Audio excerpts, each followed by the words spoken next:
Good morning, good afternoon, good evening. Shoutout part 4 na to. Last na. So, ayan, shoutout sa iyo. Sis, ito lang mapayo ko sa iyo. Huwag kang sumuko. Hindi lahat ng AFAM na nakilala mo, kumbaga, hindi lahat ng AFAM ay pasaway. Porkit nakilala mo yung halos kadalasan sa kanilang pasaway, lahat na. Hindi. Meron nga, sabi nga sa magkakapatid nga nga, hindi nga magkapareho. So, hindi pa right time, best. Kasi yung mister ko, bago ko nakilala yan, lahat ng ugali ng mga AFAM nakilala ko na yan.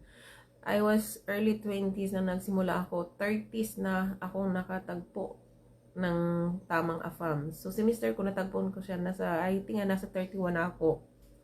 'Di ba? So, sa sobrang tagal, yung 3 years, wala yan sa kalahati ng paghahanap ko noon. Naku, ewan ko lang, hindi ko ma-explain. Yung mga pasaway na nandyan ngayon, ay, dati pa yan. Kumbaga, mga apo na ata yan.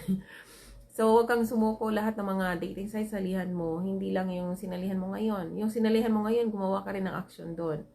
The more dating site, the more chances. Halos lahat ng mga naka-message sa akin sa aking WhatsApp, Yahoo Messenger, ganun, sa ating YouTube channel, nakatagpo sila at hindi naman sila nagbayad. So, kung nagawa nila, magagawa mo rin yon. Search mo sa Google lahat ng mga dating site and salihan mo siya.